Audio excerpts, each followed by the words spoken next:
女扮男装卷营满朝文武后，皇帝偷偷塞我小纸条，我打开一看，太后，你儿子是万的呀！我不介意领导是基佬，可我介意领导想和我搞基啊！今天刚下早朝，皇帝给我递了张纸条，只见纸条上龙飞凤舞9个字。爱卿，朕的袖子可为你而断。捏着这张轻飘飘又沉甸甸的洒金笺，站在散朝后空旷的能听见自己心跳的大殿汉白玉台阶上，我只觉得五雷轰顶，外焦里嫩，从头发丝到脚底板都在发麻。我叫宋今朝，穿越的还是胎传，落地睁眼就是寡妇娘亲抱着我哭，说宋家总算有后了。我娘为了保住家产，对外宣称生了个带把的。行吧，既来之则安之，当男人总比当童养媳强。长大后，摆在我眼前唯一的出路就是读书、考科举、当官、搞钱，给我娘和我自己挣条活路。我开始了头悬梁锥刺股的学霸生涯，感谢穿越自带的记忆力加成和9年义务教育打下的逻辑底子，4书5经啃得比谁都狠，策论写的花团锦簇，还能暗戳戳加点名为本轻紧薄赋的私货。15岁下场，一路从县试、府试、院试、乡试杀到会试，直至状元及第。如今正是官运亨通，怎么招来这等祸事？我不介意领导是基佬，可我介意领导想和我搞基。说实话，如果我真是个男的，我恨不得真能和皇帝搞基，说不定还能留我一条小命。幸运的话，凭借牛马的服务态度，在朝堂上还能得到皇帝的庇护。可我偏偏是女扮男装的假男人，女子入朝为官，还官至3品，狗诛9族18回了，这该如何是好？我娘宋王氏年轻守寡，凭一己之力撑起家门，心理素质比我只强不差。听完我言简意赅的汇报，她手里正在缝的袜子啪嗒掉在了地上，房间里死一般寂静。半晌，她捡起袜子拍了拍灰，声音有点抖，但极力维持镇定。昭儿，陛下他真这么写了。我把荷包里的纸条拿出来递给她看，她眯着眼看了半天，脸色白了又青。这字真是陛下的，8、9不离10。作孽呀！我娘捶了捶胸口，眼神复杂地看着我，有惊恐，有担忧，还有一丝诡异的欣慰。我儿这般人才，扮男子都引得皇帝，嗨，真是福祸相依。娘，现在是感叹这个的时候吗？娘，现在怎么办？我难得露出属于这个年龄的慌乱。我娘站起身，在屋里踱了2步，忽然停住。喝什么？我儿寒窗苦读，堂堂正正考出来的功名，踏踏实实办差的朝廷命官，难道因为他皇帝一句话就活不成了？可这是欺君，欺君也是被迫的。难道当年我要对外说你是个丫头，让人把家产夺了去，我们母女流落街头，甚至被卖了吗？他想了想，又道：还有，你这身板以后在陛下面前更要加倍小心，裹紧些，步子跨大些，说话嗓门稳住些，那些胭脂水粉一点不许碰。还有，离其他年轻官员也远点，尤其是那些长得俊的，免得陛下吃味。娘，我脸都绿了，这都什么跟什么？好好好，不说这个。家庭会议在沉重的气氛中结束，我娘去小佛堂念经了，估计是求满天神佛保佑她女儿别被皇帝抓去搞基或者砍头。我回到书房，关上门，摊开一张宣纸，提笔蘸墨，却久久落不下去。回什么？陛下，臣的袖子是直的，旱死了，找死！陛下隆恩，臣惶恐，然臣一心报国，无心风月。有点那意思，但太直接，像指责皇帝耽于风月。陛下，臣家中已有老母定下的表妹，万一皇帝不在乎，只馋我的身体咋办？陛下，实不相瞒，臣有隐疾，以后还做不做人了？而且太医一查就露馅儿，头疼欲裂。最后我撂下笔，罢了，见机行事吧。也许萧印只是一时兴起，过2天就忘了呢。事实证明，我太天真了。第2天早朝，我顶着2个黑眼圈，强打精神站在文官队列里。龙椅上的萧印一如既往的威严冷峻，听着各部汇报，偶尔发问，言辞犀利。他似乎完全没看我。我稍微松了口气。散朝时，我刚挪动脚步，御前总管太监高公公笑眯眯地过来了。宋侍郎，陛下御书房有请。御书房里弥漫着熟悉的墨香和龙涎香。萧印正在批折子，听见通报头也没抬。赐座。我谢恩，在旁边的绣墩上坐了半个屁股，腰背挺直，眼观鼻，鼻观心。时间一点点过去，只有朱笔划过纸张的沙沙声，安静的让人窒息。我甚至能听到自己胸腔里心脏在裹胸部压迫下艰难的跳动声。不知道过了多久，他终于放下笔，抬眼看我。宋卿，臣在。我立刻起身，垂手。昨日散朝，可还顺利？他语气平淡，像闲话家常来了。我稳住声音，回陛下，一切如常。他端起茶盏，用杯盖轻轻拨弄符页。朕昨日似乎丢了一张便笺，宋卿可曾见到？还好萧印要脸，没有直接戳破。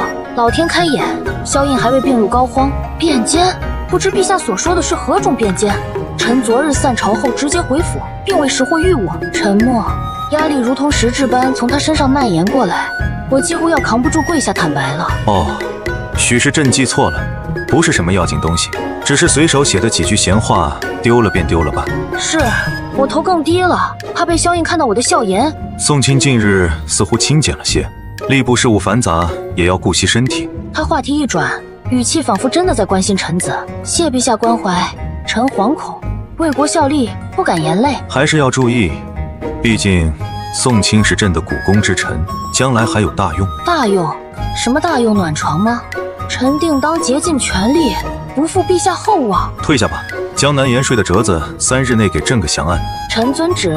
我如获大赦，行礼退下，直到走出御书房很远，被冷风一吹，才发觉礼仪已经湿透。接下来的日子，我仿佛生活在一张无形的网里。萧印的关心变本加厉，隔三差五传召我单独议事，时间越来越晚。有一次甚至到了宫门快下锁的时候，议事的内容也开始跑偏。正式说完，他会问些有的没的。宋卿祖籍湖州，那里山清水秀，想必养人。宋卿平日里有何消遣？可爱诗词曲赋。宋卿这般年纪，家中未曾催婚，可有心仪之人？每次我都打起12万分精神，回答的滴水不漏，把自己塑造成一个家境贫寒、一心扑在工作上，对风月之事毫无兴趣，甚至有点不解风情的钢铁直男。他甚至开始给我特殊待遇，比如可随时出入宫禁。朝堂上的风向开始变得微妙，原先只是政敌攻击我，现在一些中立甚至原本对我印象不错的老臣，看我的眼神也多了几分难以言喻的审视。同僚间的玩笑也不敢随便跟我开了。更可怕的是，我发现有人在暗中调查我。湖州老家似乎有陌生人在打听宋家少爷幼年的事。京城里我偶尔去的茶楼、书肆附近也多了些生面孔，甚至我娘出门上香回来都说感觉有人远远跟着。风雨欲来，必须破局。怎么破？把皇帝掰直？我没那本事。向皇帝坦白，那是送死。就在我焦头烂额、夜夜失眠的时候，转机出现了。景和6年元宵宫宴，按照惯例，4品以上官员及家眷出席。我这种单身狗自然只身赴宴。宴席设在太液池边的凌华殿，灯火通明，丝竹悦耳，觥筹交错。我尽量降低存在感，缩在角落里默默吃菜，祈祷快点结束。萧印坐在上首，接受百官敬酒，神色如常，偶尔与旁边的太后低声说2句。直到酒过3巡，气氛热烈起来，有宗室子弟起哄要行酒令，击鼓传花，鼓声咚咚，一朵绸花在席间飞快传递。我心中警铃大作，默默往后缩，恨不得隐身，怕什么来什么。鼓声骤停，那朵大红色的俗艳的绸花不偏不倚落在我的怀里，满场目光瞬间聚焦。我呆若木鸡，高公公笑眯眯的扬声：“哟，是宋侍郎，宋侍郎才高八斗，这酒令可得好好表现。表现你个头！我能表演个原地消失吗？规则是接到花者或赋诗一首，或展示一技。赋诗，我脑子现在一片空白，只有救命2字。滚动播放，展示一技。我难道当场表演个胸口碎大石？席间已经有人开始窃窃私语，带着看好戏的笑意。萧印的目光也落在我身上，指尖轻轻敲着酒杯，看不出情绪。我硬着头皮起身，臣实无才艺，月罚酒3杯。宋侍郎何必谦虚？席间一位素来与我不和的礼部侍郎笑道：“早就听闻宋侍郎不仅文章了得，想必琴棋书画亦有涉猎。今日佳节，不如让我等开开眼。”开你大爷的眼！我正想继续推辞，上手的萧印忽然开口，声音不高：“宋卿既不愿便罢了。”我心头一松，但他下一句话又把我打回地狱。不过这酒令规矩不可废，既然宋卿不善风雅，他目光扫过全场，最后轻飘飘地落回我身上。朕记得宋卿为强身健体，略通骑射，今日无弓马，便演示一番拳脚功夫，以助酒心，如何？拳脚功夫？我眼前一黑。我一个女扮男装的文弱书生，整天埋头暗读，四肢都快退化了，让我演示拳脚，还不如让我当场死亡。陛下，臣……我想说臣那只是花拳绣腿，不堪入目。啊，萧印微微挑眉，那眼神分明写着你敢拒绝试试看。我懂了，他故意的，他想看我狼狈，得不到就想毁掉，小肚鸡肠的狗男人。好，你想看是吧？老娘给你看个大的。我上前几步，来到殿中空地。臣遵旨，只是臣所学粗浅，恐贻笑大方，请陛下准臣稍作准备。我直起身，开始慢吞吞地解官袍的腰带。众人呆若木鸡地看着我。萧印敲击酒杯的手指停住了。我把厚重的官袍外袍脱下来，仔细叠好，放在一旁。我里面是较为轻便的常服。然后我又开始解常服的衣带，席间响起一片压抑的抽泣声，有女眷已经红着脸别过头去。萧印的脸色微微沉了下来。宋清，这是何意？我手下不停，声音清晰，甚至带着点破罐破摔的镇定。回陛下，臣所惜拳脚，需宽衣方能舒展，且臣体质未热，殿内炭火旺盛，厚衣束缚，恐施展不开，反而不美。说话间，我已经解开了常服外襟，露出里面白色的中衣。中衣是交领，裹得严严实实。我能感觉到无数道目光像探照灯一样在我身上扫描，尤其是萧印的，锐利的几乎要在我身上烧出2个洞。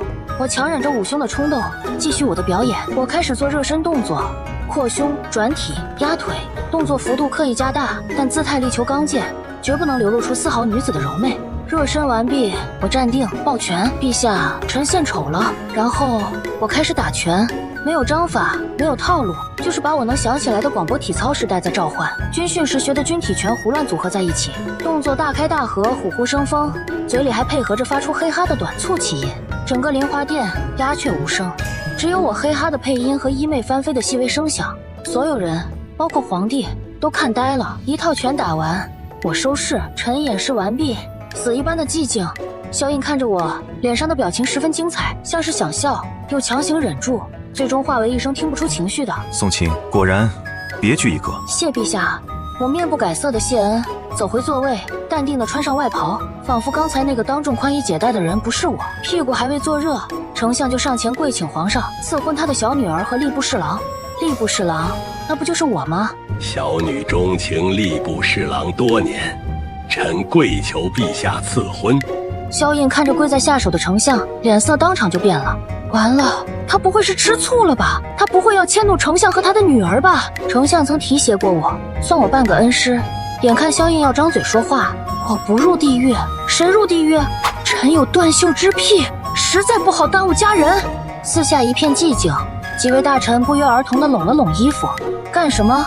我会看得上你们吗？宋清，真是勇气可嘉。呵呵，皇帝你不会说话可以不说。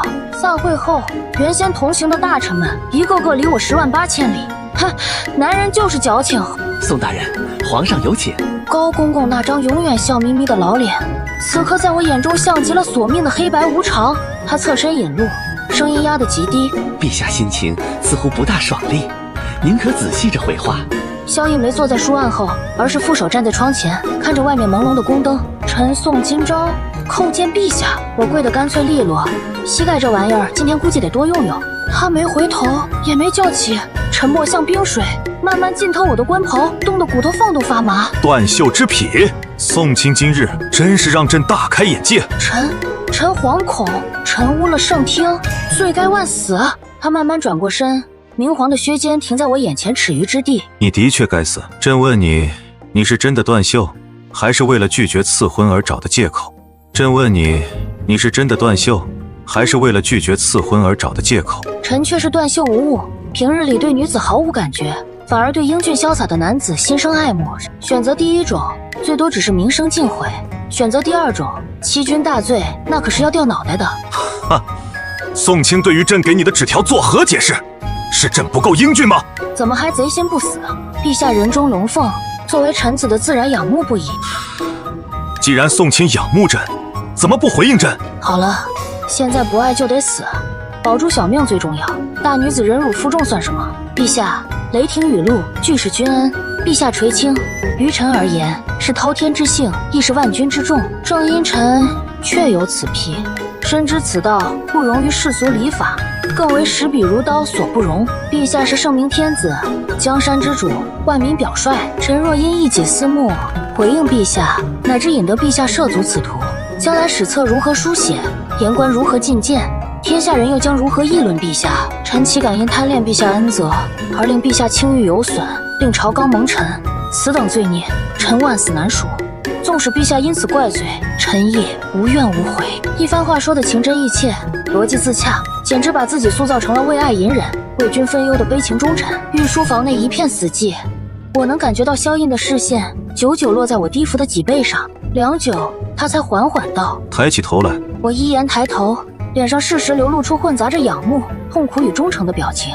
萧印看着我，眼神幽深，仿佛在审视这番话里有多少真心，多少假意。宋卿，你可知欺君之罪，罪无可赦？臣所言句句出自肺腑，不敢欺瞒陛下。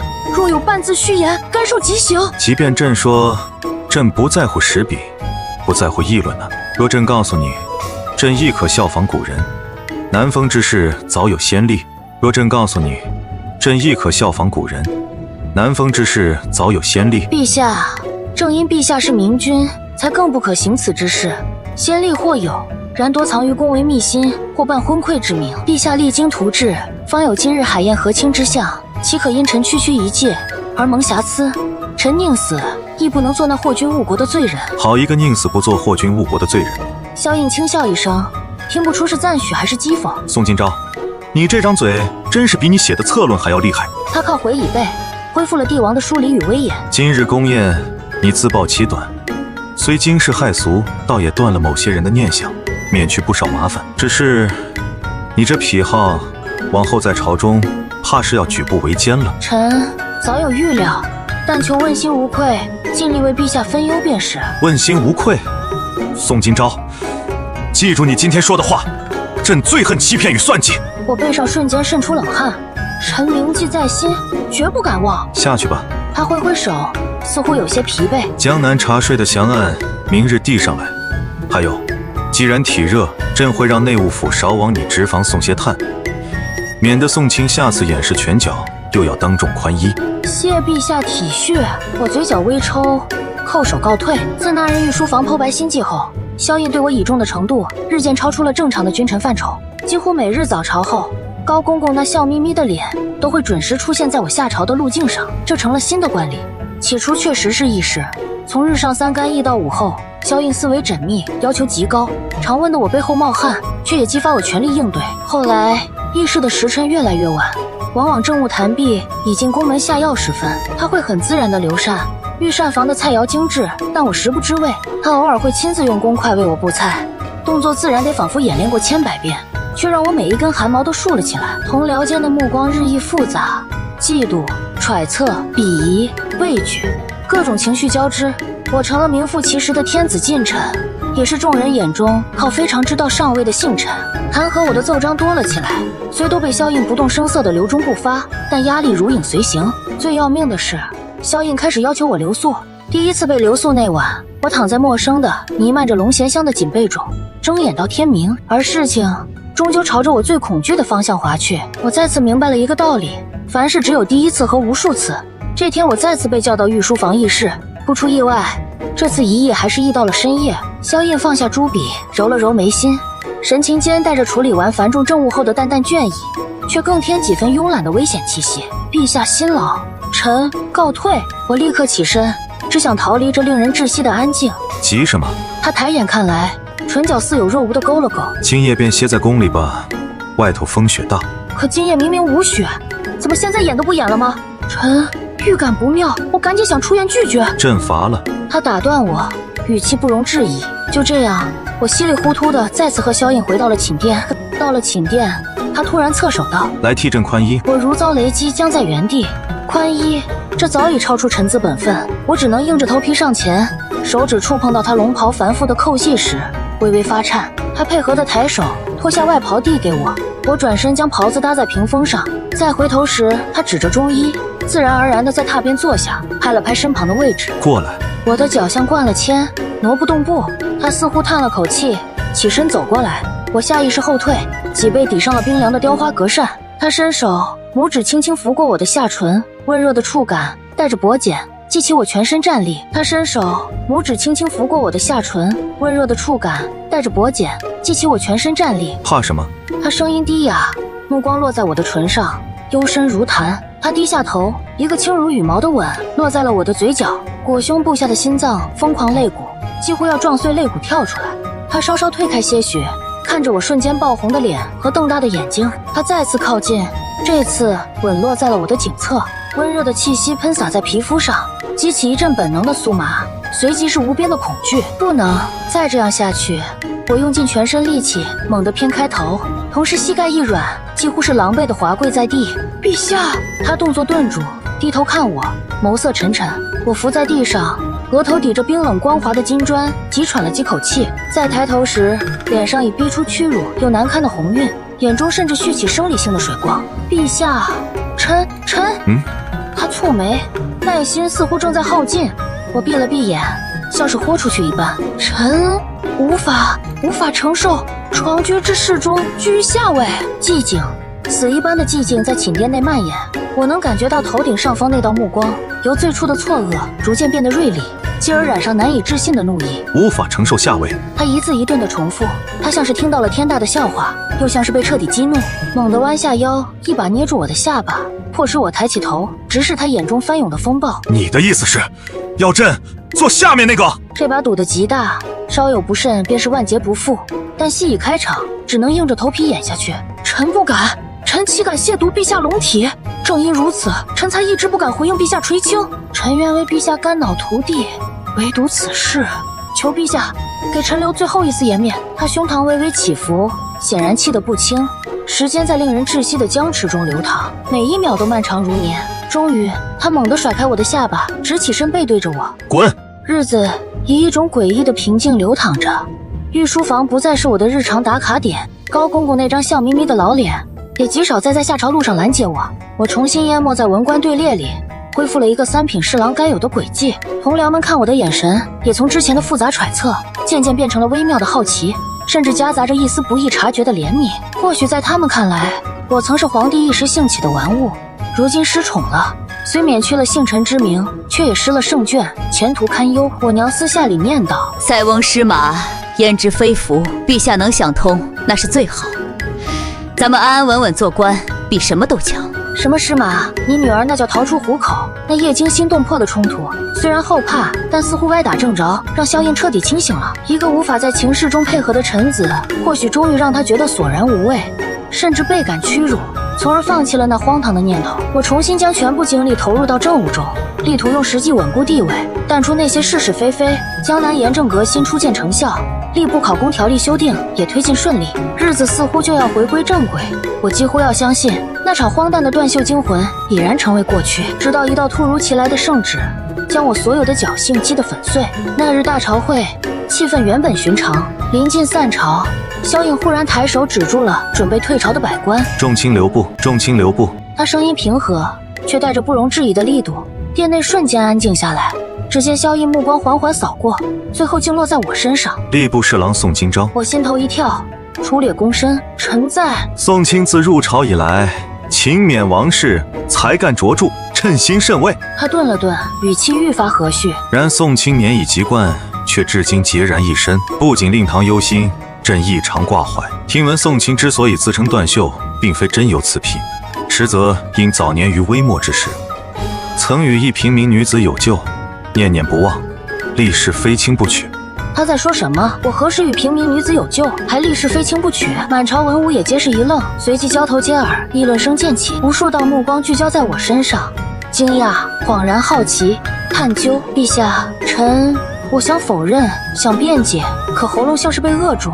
萧映抬手指住了我的话头，仿佛早已预料到我的反应。此等重情守诺之心，实属难得。朕感念宋卿深情，一怜那女子苦后。今已查明，那女子姓苏，名婉，祖籍湖州，品性温良，与宋卿堪称佳偶。他目光转向一旁侍立的中书舍人：“你指赐婚吏部侍郎宋金昭与苏氏女，则即日完婚，以示朕体恤臣下之美意。”臣谢主隆恩。脑子里嗡嗡作响，一片混乱。圣旨一下，朝堂哗然，随即便是潮水般的恭贺之声。宋侍郎竟是这般深情之人，难怪陛下仁德，体恤臣子，成就一番佳话呀！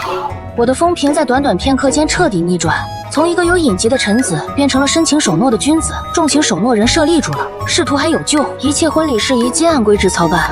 皇帝特旨从简，但该有的仪式一样不少。那个所谓的苏婉被安置在一处安静的别院，有工人默默教导礼仪，我连一面都未曾见过。大婚之日终究还是到了，侍郎府张灯结彩，宾客迎门，我穿着大红喜服，接受着所有人的祝贺，拜天地，拜高堂，夫妻对拜，终于礼成送入洞房。喜房内红烛高烧，锦被袖帐，一片刺目的红。深吸一口气，走到床边，手指微微颤抖，捏住了盖头的一角，烛光跃入眼帘，照亮了盖头下的容颜。掀开盖头，一张俊美刚毅的脸庞映入眼帘，是萧印。她竟亲自扮作新娘，坐在了我的婚床上。宋今朝，看到朕很意外。我踉跄着后退一步，陛下，我的声音嘶哑的不像自己。您怎能？这是朕为何不能？朕赐的婚，朕亲自来验看，有何不可？他一步步走近，我退无可退。宋今朝，朕想了很久，你说你无法为下，好，朕认了，朕准你。我如遭雷击，瞪大眼睛，几乎不敢相信自己的耳朵。他在说什么？准我什么？这场婚礼，天地为证，百官为鉴。从今往后，在世人眼中，你是娶了妻的宋侍郎，而在朕这里，他喉结滚动了一下，带着一种献祭般的决绝。你是朕的夫君。夫君，他竟真的为了我这个臣子做到了这一步，以帝王之尊自困于妻位。但朕也有条件。他逼近一步，气息将我笼罩。你不能总是，朕也需要你体谅，偶尔也要依朕。这番话信息量过大，冲击得我头晕目眩。不行！还有什么不行？他语气陡然激烈，带着压抑已久的渴望与躁动。朕都愿意屈居于你之下了，你还有什么不满足的？狗皇帝，我要是有大宝剑，一定让你满足到哇哇大叫。萧印毫不理会我的反抗，将我重重地抛在了柔软的床褥之上。我摔得七荤八素，红纱帐幔在眼前晃动，一道沉重的身躯已随之负压上来，带着炙热的体温和浓烈的龙涎香气，将我牢牢困在身下。下一秒，脖颈撕裂的声音响起，萧印停下动作，他灼热的目光凝固在我的胸前。我顺着他的目光望去，束胸。这下真完了，他的声音是从齿缝里挤出来的，带着难以置信的颤意。宋今朝，你是女子！宋今朝，你是女子！我连滚带爬地摔下床榻，几乎是扑跪在他脚边。陛下饶命！陛下息怒！臣罪该万死，臣女扮男装，实是情非得已。当年家父早逝，寡母弱女，族中虎视眈眈欲夺家产，若不以男儿身立足，我与母亲早已无葬身之地。臣寒窗苦读，拼尽全力考取功名，一为自保，二为胸中亦有一点报效朝廷，为百姓做实事的心愿啊！我抬起泪眼模糊的脸，积极分辨，试图抓住任何一线生机。臣绝非有意欺君，更不敢玩弄陛下感情。臣家中还有年逾40的老母需要奉养，求陛下看在这些年微末之功的份上，饶臣一命。情非得已，报效朝廷。宋今朝，你好，你真好，将满朝文武玩弄于股掌之上。女子之身，窃居朝堂，官至3品，这是诛9族的大罪。他的拇指粗暴地擦过我的脸颊，不知是擦去泪水，还是施加痛楚。你说你无法为下，朕竟信了。朕甚至想着，若是你屈居人下也可，可你呢？你根本就是个女子，你从一开始就在骗朕。看着朕为你辗转反侧，为你做出那些荒唐让步，你是不是觉得朕像个笑话？没有，臣从未觉得陛下是笑话。陛下垂青，臣惶恐至极，日夜难安。我不是男子，我给不了陛下想要的。陛下，您若实在不弃，我像是抓住最后一根稻草。口不择言，我有一表弟，年纪相仿，容貌与我有7、8分相似，性情温良，他定能侍奉陛下。闭嘴！宋今朝，你到此时还敢说这等话？你将朕当成了什么？朕告诉你，朕从来就不是断袖，朕喜欢的，从始至终就是你宋今朝，管你是男是女，朕要的就是你这个人，你明白吗？他看见我惊骇失神的眼底，一字一句斩钉截铁。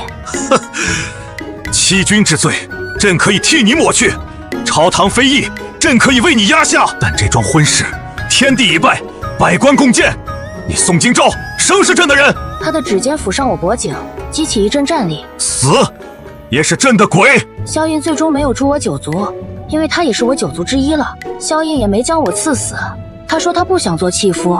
我与萧印之间达成了一种秘而不宣的惊世骇俗的约定。御书房内，萧印放下朱笔。所以，你的抱负就是继续站在朝堂之上，以宋金昭之名行治国安邦之实。我寒窗10载，所谓并非荣华富贵，既有机会一展所学，为百姓谋一二福祉，为朝廷尽绵薄之力，不愿因身份之故困守深宫，突然凋零。陛下当初赏识的，不也正是这份于政事上的见解与执着吗？萧印沉默片刻。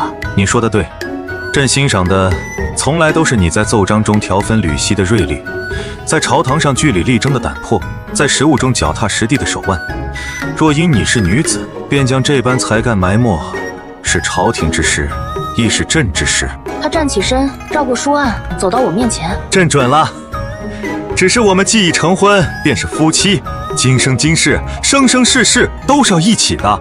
这天下我愿与你共享。于是，一种奇特的双重生活开始了。白日，我是勤勉敬业的宋侍郎，与同僚议事，处理公文；而每隔一段时日，月明星稀之夜，总会有一顶不起眼的青布小轿，悄无声息地停在我宋府后门。轿帘掀开，萧印躬身而出，随我步入府中，踏入我的书房或卧房。没有工人环绕，没有繁文缛节，只有我和他，以及窗外寂寂的月色。时光如流水，在惊险与平淡的交织中悄然划过2年。朝堂之上，我的位置越发稳固，经手的几件大事办得漂亮，积累下实打实的政绩与口碑，已官至吏部尚书。萧印的江山也在我们这般奇异的君臣夫妻协力下愈发稳固。直到某个清晨，我在书房处理公文时，晕眩与恶心感猝不及防地袭来。秘密请来的大夫证实了我的恐惧与一丝隐秘的期盼。我有了近2个月的身孕。消息传到萧印耳中时，他正在批阅边关急报。计划可以开始了。不久，朝野皆知宋侍郎那位一直体弱静养的妻子苏氏病情加重，需返回湖州老家寻名医调养。宋尚书是个深情之人，奏请护送妻子南下，并欲留乡市集一段时日。皇帝感其成效准奏，并特赐假期1年。离京那日，车队浩荡，真正的我以易容改装，被秘密接入了皇宫深处一座早已收拾停当的僻静宫殿，以一名因机缘被皇帝看中、出身不显但性情温顺的婉妃身份，10月怀胎，1朝分娩，过程不算顺利，但终究是平安诞下一个健康的男婴。月余后，婉妃的生命走到了尽头。与此同时，宋尚书因妻子病逝，提前结束假期，风尘仆仆地赶回了京城。金銮殿上，腰间玉带比离京时又宽了半分，许是深宫安胎时萧印那厮变着法投喂的缘故。宋爱卿护妻心切，孝行可嘉。今又恰逢储君历，特加封太子太傅，辅佐东宫。萧印坐在龙椅上，眼神却时不时往我身上瞟，藏着点说不清道不明的得意。我躬身接旨，余光瞥见底下同僚们窃窃私语，大抵是在感慨我丧妻后依旧勤勉，竟还得了陛下这般器重。退朝后，我刚走到御书房外，就被高公公拦了下来。晚，宋尚书，陛下有请。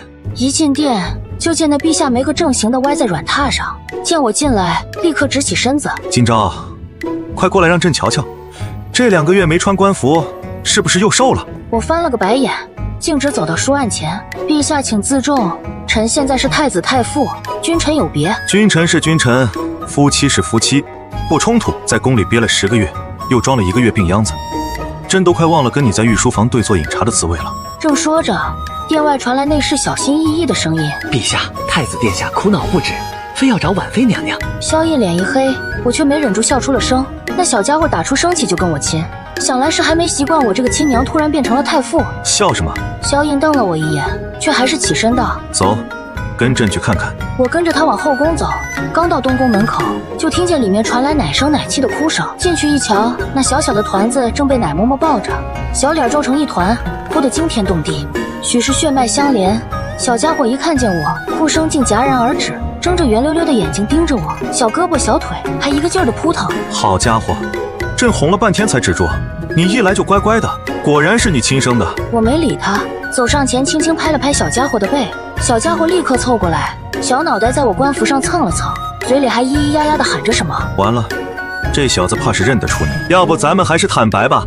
陛下慎言，此事要是传出去，朝堂不得乱了套。你这太子太傅当的，以后既要管朝堂，又要管东宫，还要管朕，会不会太辛苦？要不，朕再给你加个衔，当朕的专属伴读，晚上陪朕批奏折那种。我悄悄掐了掐萧印的胳膊，看着他龇牙咧嘴的模样，忍不住笑了。这荒唐又幸福的日子，怕是要没完没了喽。